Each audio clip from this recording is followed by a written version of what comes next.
இந்த இதயத்தை எங்களுடைய ஆத்மா ஆத்மா ஊனையும் உருவகுத்திரிக்கத்தக்கதாக உருவக்குத்ததாக இருக்கிறதுப்பா. எங்கள் இதயத்தின் நினைவுகளின் யோசனை வயலுக்கு இருக்கிறது. நன்றியப்பா.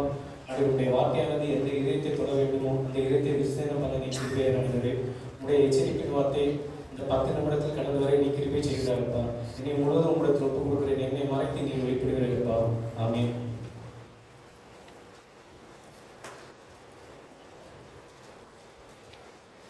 இப்போ பார்த்தீங்கன்னா மத்தேயு 27:46 இயேசு ஏலி ஏலி லாமா சகப்தானி என்று மிகுந்த சத்தமிட்டு கூப்பிட்டார். அதற்கு என் தேவனே ஏன் என்னை கைவிட்டீர் என்று அர்த்தம்.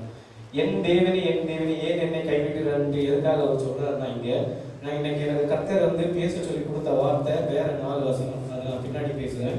முதல்ல இந்த வார்த்தைக்குள்ள அர்த்தத்தை நான் சொல்லிடுறேன். இங்கே பிதாவுக்கும் இயேசு கிறிஸ்துக்குமான உறவு அந்த இடத்துல விட்டு போகும். ஏன்னா பாவம் இருக்கிற இடத்துல பிதாவால இருக்க முடியாது. இயேசு கிறிஸ்து பிதா விட்டு பிரியணும். அப்பதான் பாவத்தை சுமக்க முடியும். பாவத்தை சுமந்து சிலுவையில பிசாசை ஜெயிக்க முடியும். அதுக்கு ஆதாரமா முதல் வசனம் சங்கீதம் 71:11 வசனம் நானே வாசிக்கிறேன். தேவன் அவனை கைவிட்டார், அவனை தொடர்ந்து பிடியுங்கள், அவனை விடுவிப்பார்களே என்கிறார்களே. தேவனே எனக்கு தூரமாகதியும் என் தேவனே எனக்கு சகாயம் பண்ண தீவிரியும். இதை பார்த்தீங்கன்னா எல்லா இடத்துலையும் இயேசு கிறிஸ்து என்ன மென்ஷன் பண்ணியிருப்பாருன்னா, பிதா. நான் எப்பவும் பிதா என்னோட இருக்காது, பிதான்னு தான் மென்ஷன் பண்ணி. இங்க என்ன கூப்பிடுறாருன்னா, என் தேவனே என்னை கைவிட்டு. இப்போ தாவீது என் தேவனே கூப்பிடும்போது எதை கூப்பிடுறாருன்னா, அவரோட நெருக்கத்துல கர்த்தரை நோக்கி கூப்பிடுறாரு. சரிங்களா?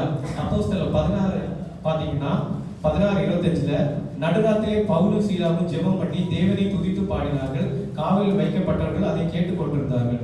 இப்போ பவுலும் சீலாவும் தேவனை துதித்து பாடினார்கள். இயேசு கிறிஸ்து இருக்கார் தேவனை துதித்து. அப்படின்னா கஷ்டத்தின் மத்தியில நம்ம படைச்ச தேவனை துதித்து பாடணும். இப்ப யோவான் 5:12 பார்த்தீங்கன்னா, அவர் ஓய்வு நாள் கட்டளை மீறினாமல் தேவனை தம்முடைய சொந்த பிதா என்று சொல்லி தம்மை தேவனுக்கு சமமாக்கினபடியால் யூதர்கள் அவரை கொலை செய்யும்படி அதிகமாய் வகை தேடினார்கள். அது இயேசு கிறிஸ்து தேவனை தன்னுடைய சொந்த பிதா, பிதாவும் குமாரனும் ஒன்றா இருக்கிறார்கள். இன்னொரு வசனம் யோவான் 1:18 பார்த்தீங்கன்னா, தேவனை ஒரு காலம் ஒருவர் கண்டதில்லை, பிதாவின் மடியில் இருக்கிற ஒரே பேர்ந்த குமாரனை அவரை வெளிப்படுத்தினார். அப்படின்னா இயேசு கிறிஸ்துவும் பிதாவும் ஒன்றா இருக்கிறாரு. அவரை பிதாவை பார்த்தவர், குமாரனை பார்க்கிறவர் பிதாவை கண்டவர் என்று அர்த்தம் வருது. ரோமர் 1:8 பார்த்தீங்கன்னா, உங்கள் விசுவாசம் உலகம் பிரசித்தமானபடியினாலே முதல்ல நான் உங்களில் இருக்கிற இயேசு கிறிஸ்து மூலமா தேவனை ஸ்தோத்திக்கிறேன். இப்ப தேவனை பார்க்கணும்னா இயேசு கிறிஸ்து மூலமா தான் பார்க்க முடியும். இப்போ இந்த இயேசு கிறிஸ்து என் தேவனேன்னு ஏன் கூப்பிட்டாருன்னா, நான் சொன்னேன்ல பிதா தேவனை விட்டு பிரிந்தார் அப்படின்னு. அந்த இடத்துல இயேசு நமக்கு என்ன கற்றுக் கொடுக்குறாருன்னா, ஜெபம். பிரிகிற நேரத்துல ஜெபிக்கிறார் அவரு. என் தேவனே எனக்கு இந்த பாடுகள் மத்தியில நான் உங்க விட்டு நீங்க என்ன பிரிகிறதை என்னால ஏற்றுக்கொள்ள முடியல, என்னால முடியாது, என்னை நீங்க பலப்படுத்துகின்றத தேவன் நோக்கி அவர் விண்ணப்பம் பண்றாரு. இப்போ ரெண்டாவது ஏன் என்னை அப்படின்ற வார்த்தைக்கு அர்த்தம் சொல்றேன். இப்ப பிதா எப்பவுமே குமாரனோட இருக்காரு, அது எல்லாருக்குமே தெரியும்.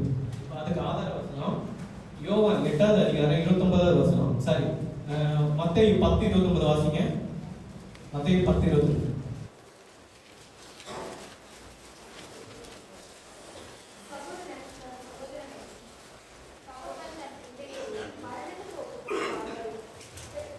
மத்தேயு 10:29 வசனம்.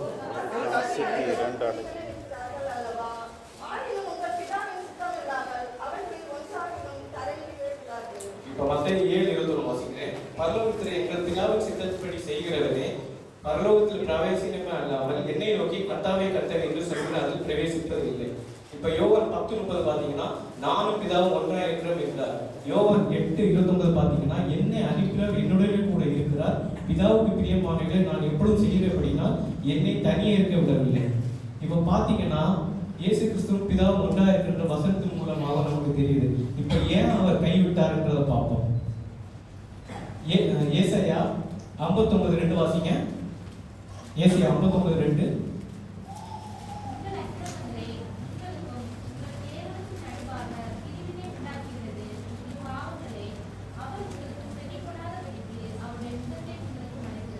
உங்கள் அக்கிரமங்களை உங்களுக்கும் தேவனுக்கு நடுவாக பிரிவினை உண்டாக்குறது, உங்கள் பாவங்களை அவர் உங்களுக்கு செவி கூடாதபடிக்கு அவருடைய முகத்தை உங்களுக்கு மறைக்கிறது.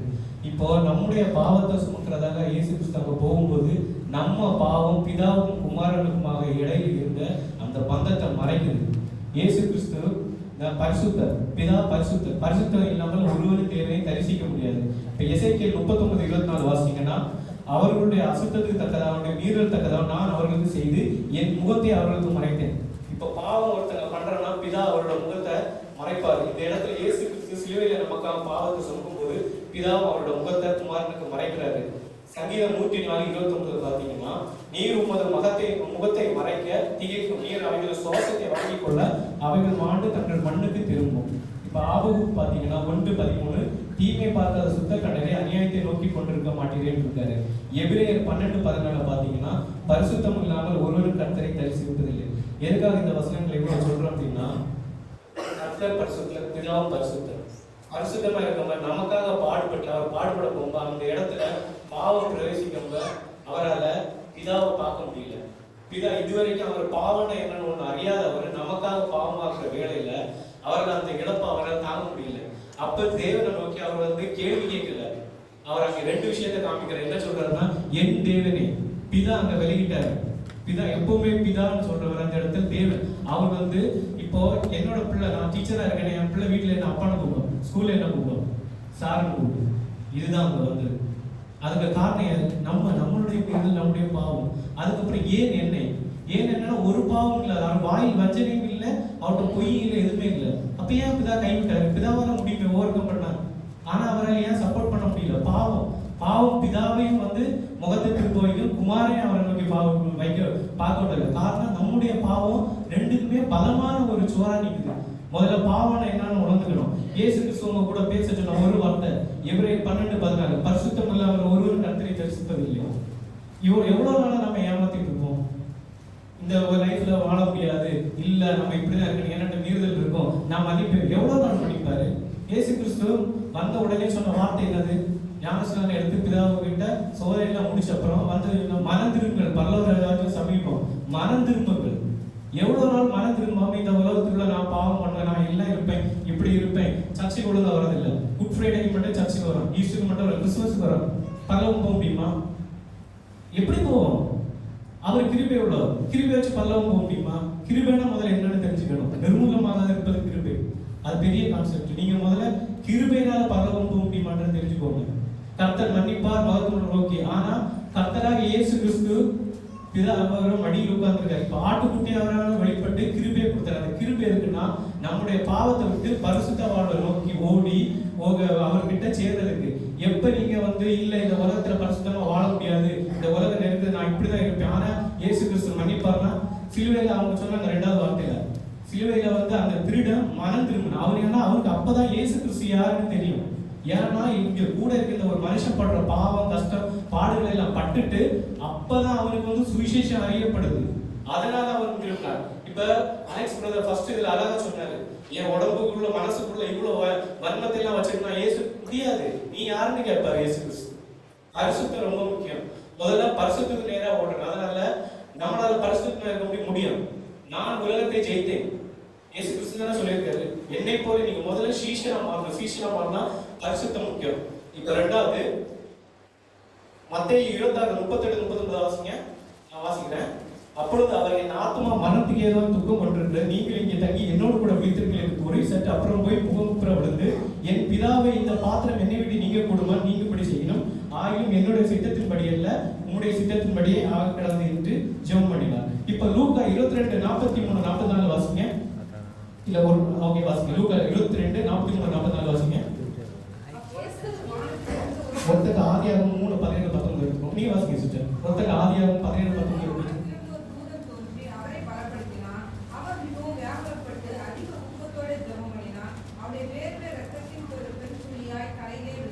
ஆதியாகமம் வாசிங்க 17-19 வேகமாக வாசிங்க சத்தமா. ஆதியாகமம் 3:17-19 நான் வாசிக்கிறேன். பூமிக்கு திரும்பப்பட்டு நீ உன் முகத்தின் வேர்வையில் ஆகாரம் புசிப்பார். இங்க லூக்கால என்ன சொல்லியிருக்கேன்னா, அவர் ஊக்கத்தோடு ஜெபம் பண்ண அவருடைய வேர்வை ரத்தத்தின் பெருந்துவையா விழுந்தார். இயேசு கிறிஸ்து எங்கேருந்து ரத்தம் சிந்த தொடங்கினார் தெரியுமா? முதல்ல விருத்த சேதத்துல ரத்தம் சிந்தினார். 2வது எங்க சிந்தினார் தெரியுமா? அவருடைய வேர்வையினால. எதுக்காக? முதல்ல ஆதாம் பாவம் பண்ணப்ப சபிக்கப்பட்டப்ப என்ன சொன்னார்? சாபத்தை கொடுத்தாரு, நீ பூமிக்கு திரும்ப மட்டும் மண்ணுக்கு திரும்பட்டும், உன் முகத்தின் வேர்வையை புசிப்பார். இந்த சாபத்தை உடைக்க அவர் ஊக்கமா ஜெயம் பண்ணி அந்த இடத்துல முதல்ல ரத்தம் சிந்த ஆரம்பிக்கிறாரு. ரத்தத்தின் பெருந்துளிகளை ஏன் அது வியர்வை வழியா வரணும்? ஏன் இயேசு கிறிஸ்து வியர்வையில வரணும்? அது எனக்காவது நம்ம தியானிச்சு பார்த்துக்கோமா? வேதத்தை நம்ம அறிஞ்சு கட்டத்தை மறைப்பொருள் நம்ம கேட்கணும். உங்க முன்னாடி பேசுற நானோ இல்ல யூடியூப்ல பாக்குற அது இல்ல. தேவனுக்கு அப்பாவுக்கும் மகனுக்கும் இருக்கிறோம், உங்களுக்கு அவருக்குமா இருக்கணும். இன்னொருத்தவங்க மூலமா மறைபொருளை நம்ம கத்துக்கிறது நீங்களே யோசிச்சு பாருங்க. மறைபொருள்கள் நம்ம வேதத்தை படிச்சு கத்துக்கணும். இந்த இது இவ்வளவு நாள் நம்ம படிச்சிருக்கோமே, ரத்தத்தின் பெருந்துளிகளை விழுந்தது. ஏன் விழுந்தது? காரணம் என்ன? என் சாபத்தை உடைக்க இயேசு கிறிஸ்து அங்க ஊக்கமா ஜெபம் பண்ணாரு. அது இன்னொரு விஷயம். ஏன் ஊக்கமா ஜெபம் பண்ணாரு? நான் மத்தேயு 26:38 சொன்னேன், என் ஆத்துமா மரணத்துக்கு எதுவாக துக்கம் கொண்டிருக்கிறது. எதுக்காக அந்த துக்கம்? ஆத்மா ஏன் மரணிக்கிற மாதிரி துக்கம் இருக்குன்னா, பிதா அவரை விட்டு விலகுவாரு. பிதா அவரை விட்டு விலகும் போது அதை அவரால் முடியாது. ஏன்னா அவர் பாவமே பண்ணாத, பாவம்னா என்னன்னு தெரியாத ஒருத்தர் அவங்க அப்பாவுக்கு எவ்வளவு நடந்த யோசிச்சு பாருங்களேன். எவ்வளவு கஷ்டமான ஒரு இடம் நிலைமை அந்த இடம்.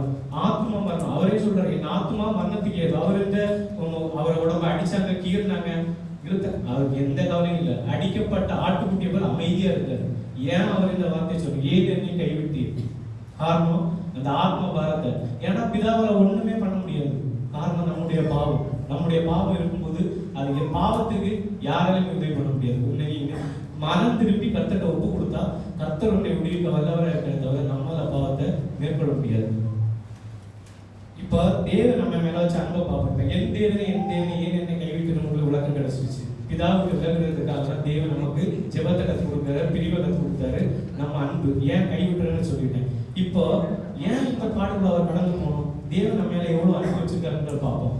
2 கொரிந்தியர் 5:21 நாம் அவருக்குள் தேவனுடைய நீதியை எப்படி பாவம் அறியாத நமக்கே பாவம். சரி, தேவன் பிதா எதற்கு இவரை நமக்காக பாவம் ஆக்கணும்? பின்னாடி நான் வர அதை ஏங்க சொல்றேன். ரோமர் 8:3 பார்ப்போம்.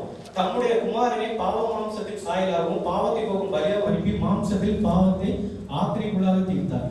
தம்முடைய 1 யோவான் 4:9-10 பார்த்தீங்கன்னா, தம்முடைய ஒரே பேர்ல குமாரனாலே நாம் பிழைக்கும்படிக்கு தேவன் அவரை உலகத்தில் அனுப்பினாலே தேவன் நம்மையில் வைத்த அன்பு வெளிப்பட்டது.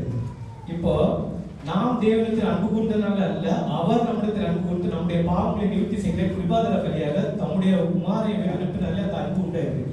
பிதாவோட அன்பு பார்த்து இவ்வளவு நாள் நீங்க குமாரனோட அன்பை கேள்விப்பட்டிருப்பீங்க. இயேசு கிறிஸ்து அன்பா இருக்கிறார், எல்லாம் ஓகே. ஆனா அந்த அன்பு பிதா குமாரன் பசுத்தர் ஒருவரா இருக்கிறாரு. அதே போல பிதாவோட அன்பு அதிகம். பிதாவும் நம்ம மேல அன்பு வச்சனால அவரோட ஒரே பேர் குமாரன் அனுப்பு. இப்போ ஒரு வசனம் சொல்லிட்டு இருக்கு, நான் விளக்கம் சொல்றேன். இயேசு கிறிஸ்து 2வது அவங்க கிட்ட பேச சொன்ன வார்த்தை இயேசு பாடு. ஏசாயா 53:3-10 வாசிச்சிருந்தாங்கல்ல. அவர் அசைட்டு பண்ணப்பட்ட மனுஷரும் புறக்கம்பட்டரும் துக்கம் நிறைந்தரும் பாட அறிவித்துமா இருந்தார். அவரை விட்டு நம்முடைய முகங்களை மறைத்துக் கொண்டோம். அவர் அசைட்டை பண்ணப்பட்டிருந்தார். அவரை எண்ணாமல் போனோம். எவ்வளவு நாள் அவரை விட்டு நம்ம முகத்தை மறைப்போம்? நீங்களே யோசிச்சு பாருங்க.